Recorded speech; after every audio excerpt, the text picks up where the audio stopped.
New developments in the death of a young mom at the hands of her ex-husband point to an extremely violent death. We speak with Candace Kehoe's mom about what Candace was like.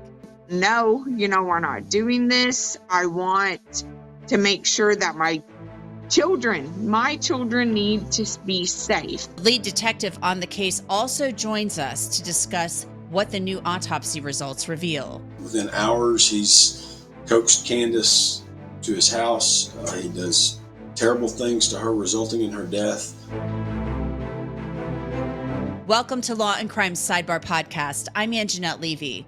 We are learning startling new details about the death of a young woman from Oklahoma.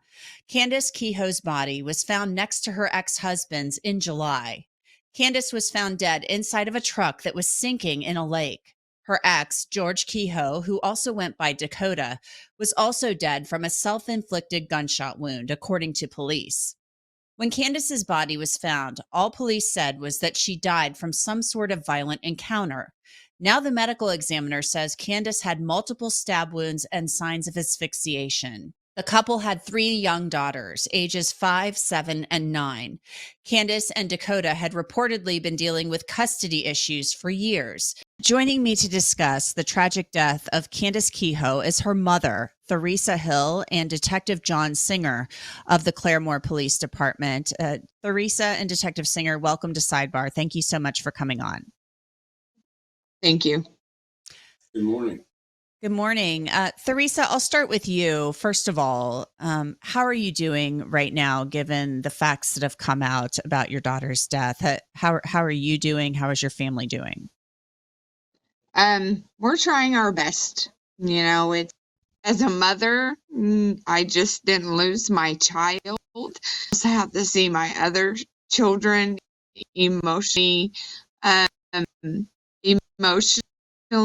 going through a hard time, especially her baby sister. Our main focus is her children and making sure that they are emotionally okay, through therapy and support through all of us. But it's rough. It's not just rough knowing that my grandchildren are without their mother, but how their mother died. It's very, very tragic of how she died. And as a mother, knowing that your daughter suffered, nothing that you could do about it because you tried.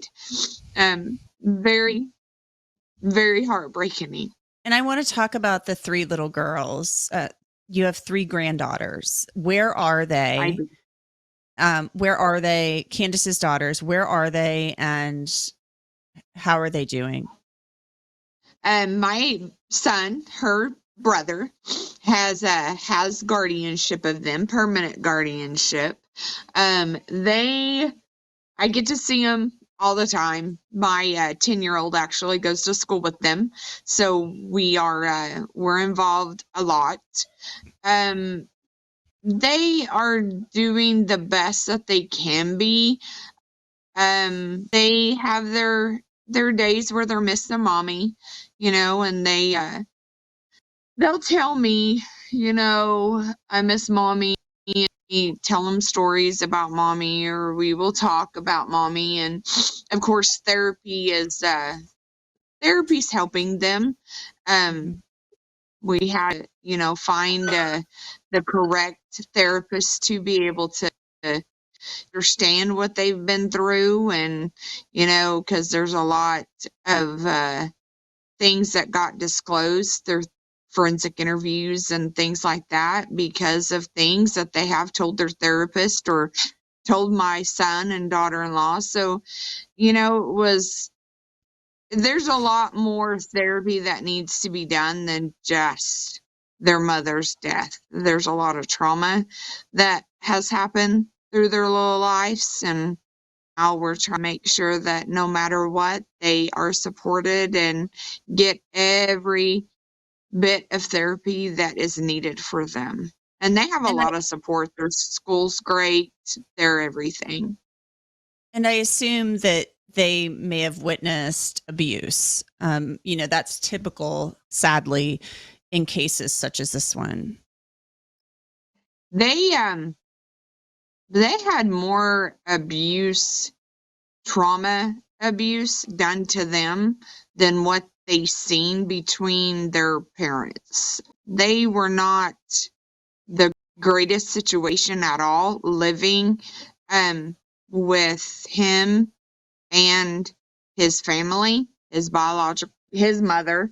They had to stay with his mother while they were through this custody battle, and he had left my grandchildren with his mother while he was out of state working.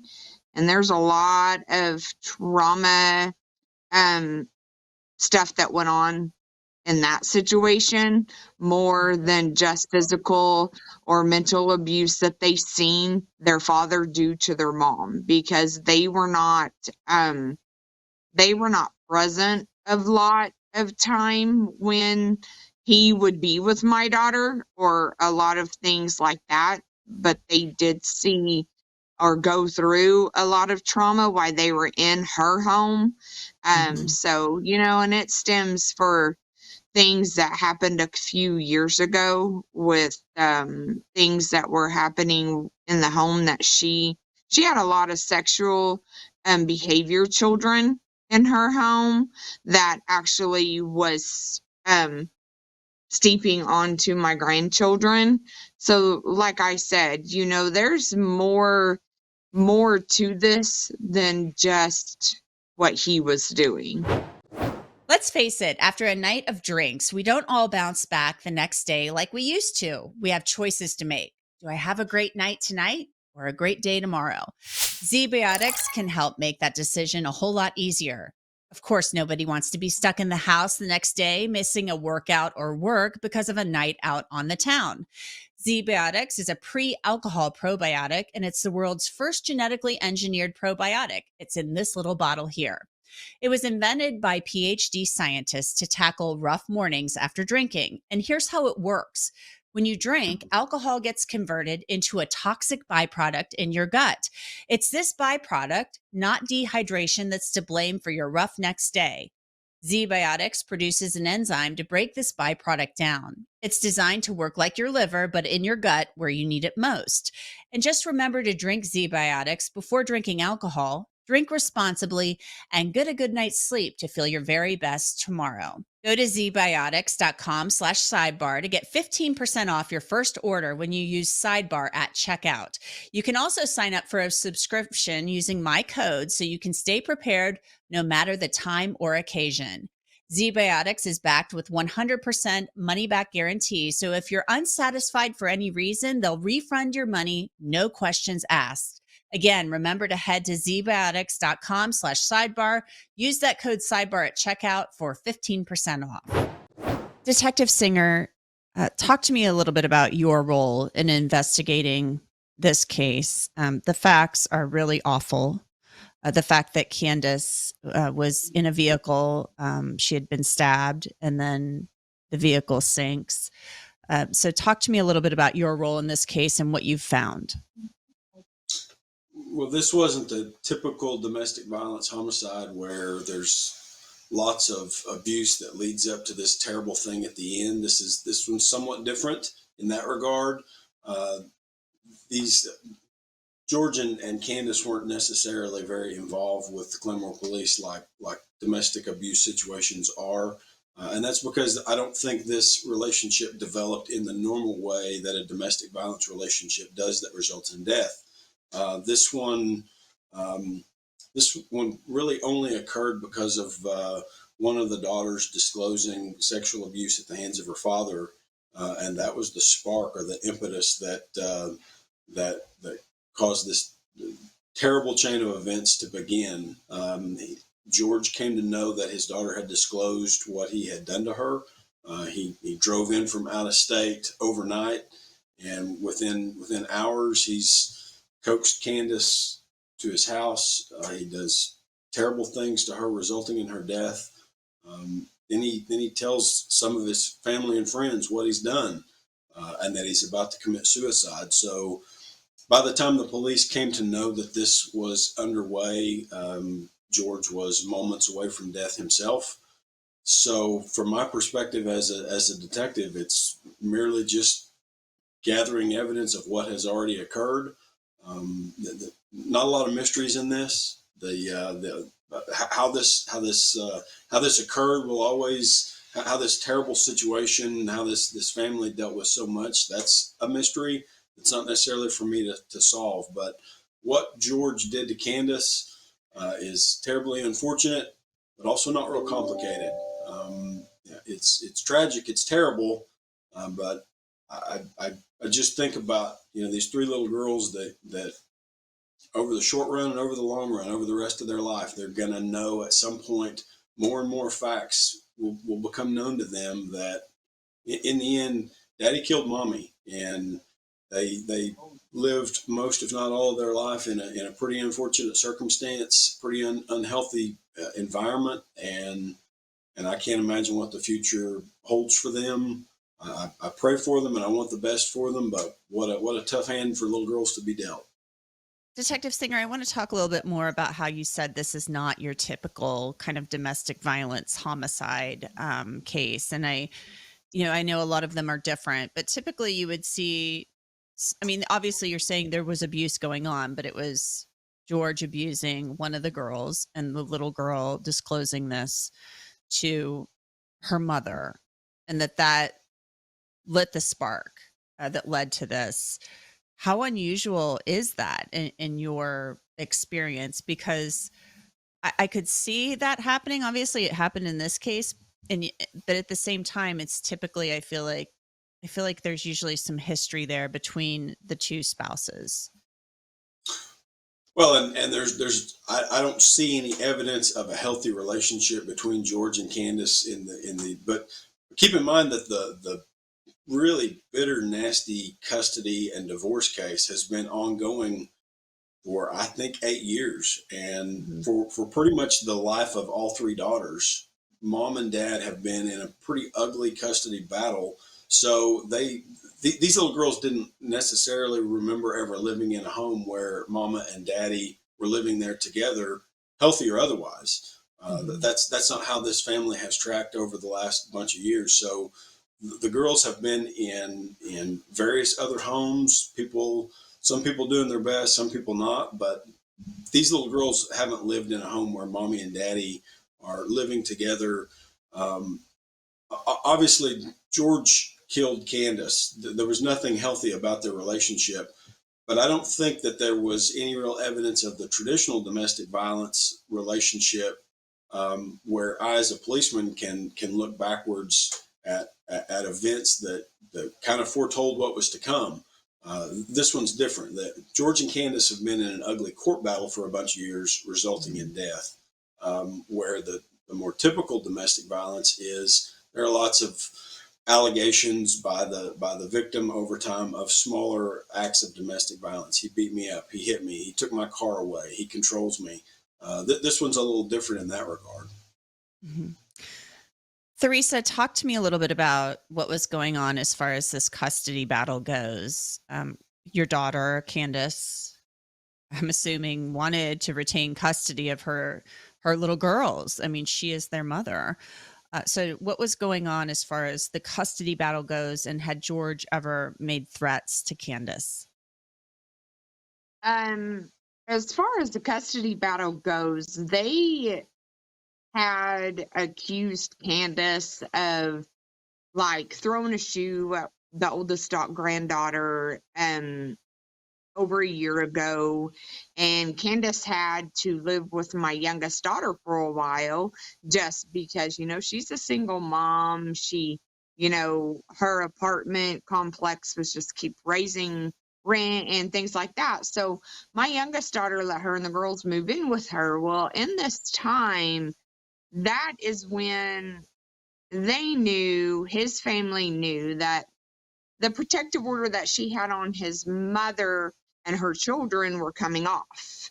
Because this was the end of 22, knew it was coming off at the beginning of 23. So his mother like paid for an attorney, and he was like, I have a home, you're living with your sister, so let's accuse you of this and then put a protective order on you so I can start filing for full custody.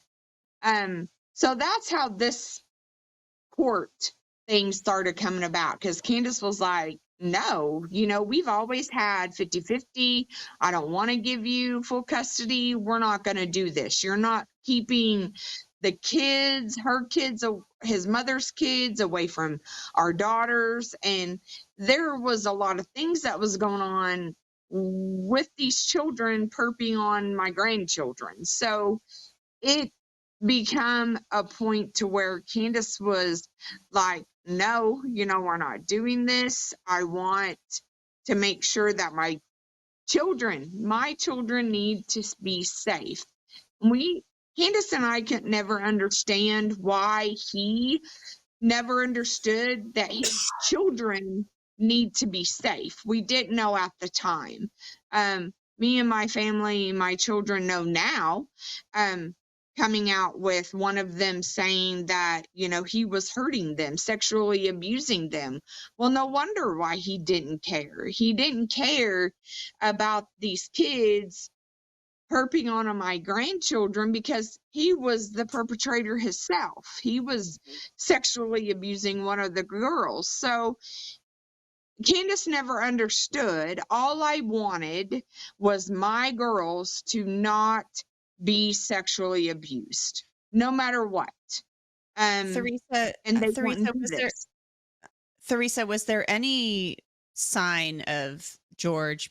Were you ever concerned that he would be violent with Candace? Because, the detective Singer is saying this wasn't like your typical domestic violence type of homicide where you have somebody who's been abused physically or verbally or what have you for years, and things, happen. Were there any signs? Did you see any of this possibly coming? And because you said that, you work in the social work field. I never seen the fact of, I thought that he was going to be violent towards her.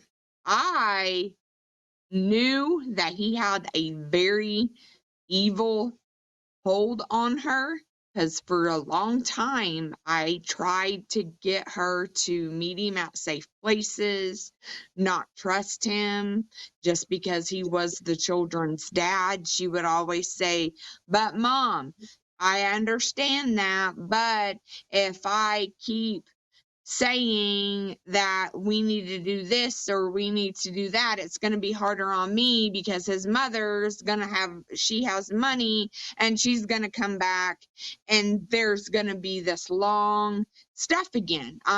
She said, Mom, it's like I'm fighting something and all I want is the girls to be safe. She never told me that she thought for her own safety that she was in danger. She would say things like, he always tells the girls to tell me that I'm a terrible mom or I just need to kill myself. And I'm like, Candace, you cannot have their father talk to them about their mother that way.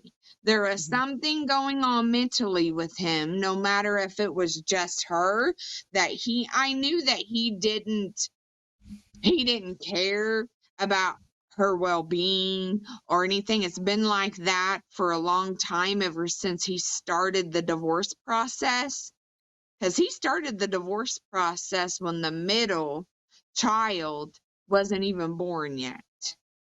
And then she was born, they were legally divorced, and then they had the youngest together, even though they were legally divorced. And it was like, sister, you have to come to an understanding that it doesn't matter if you've been with him since you were 14.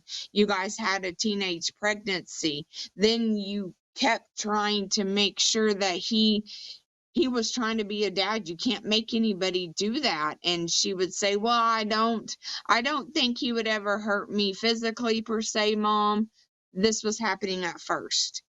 And then the protective order came. So as far as seeing the signs that he was going to be this abusive to her. Physically, no. Mentally, Yeah. yes. I knew he was. I tried. Yeah. I tried And and tried and tried. I Report think that's him. I think that's important to point out because a lot of times and sometimes and obviously you never would have imagined in your wildest dreams that he would harm her physically, but a lot of times this verbal stuff, Detective Singer, verbal abuse like that, I mean, telling the children your mom's a terrible mom, she needs to kill herself, things like that. I mean, that's horrifying to me that you would say that to a child. So I know this is kind of like it's not a physically abusive thing, but that's certainly verbally and mentally abusive.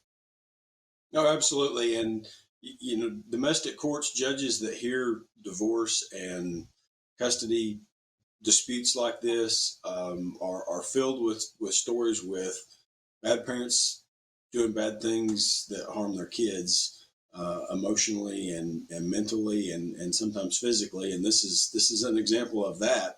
The the fact that these poor little girls have been exposed to this lifelong dispute for them was never in their best interest, even before their mother was murdered.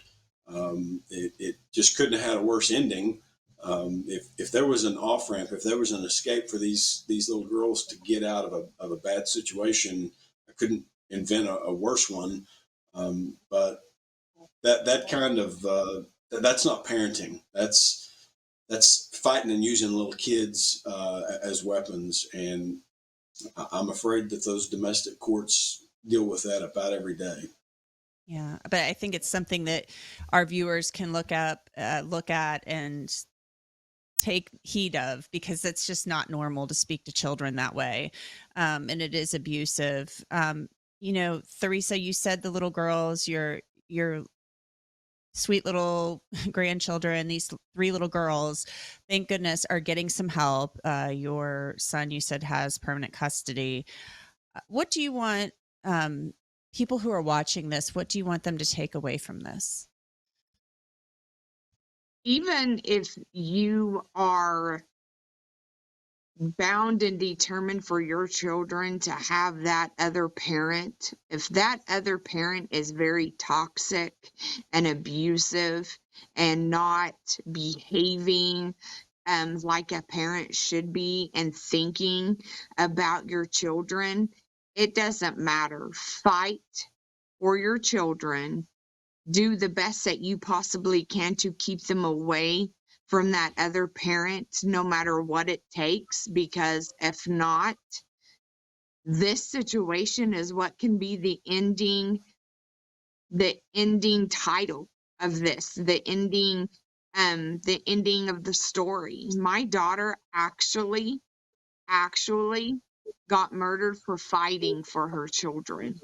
She knew at the what the end result was coming to, and being swayed and told that you need to talk to me about the girls and we need to come to an agreement, and then finding out that your children are being abused by their father and taking up for them, and you get murdered for it in a very, very gruesome death. And we know it was. We have the report. Um, know the signs, even the little itty bitty things. If your child comes to you and say, well, mommy or daddy tell me that you're just not a good parent, start reading into that. Start figuring out what's going on. Get your Yeah. child in therapy. Just get them the help that they possibly can, because in all reality, my grandchildren are the ones who's suffering right now. They're Yes, the most ones who have certainly. to go the rest of their life knowing what their dad did to them, and then knowing what their dad did to their mom. The one who was really trying to protect them and make sure that they were safe. That's all she wanted. That's it. And she ended up getting this end of the deal from it. Well, Thuresa Hill, thank you so much for coming on to talk with us. Thank you, Detective Singer. And Thuresa, we're so sorry for your loss. And we wish your grandchildren the best and hope that therapy will help them and Again, we are so sorry for the loss of your daughter. Thank you. Thank you, ma'am. That's it for this edition of Law and Crime Sidebar podcast. You can listen to and download Sidebar on Apple, Spotify, Google, and wherever else you get your podcasts. And of course, you can always watch it on Law and Crime's YouTube channel. Just remember to hit that subscribe button. I'm Angenette Levy, and we will see you next time.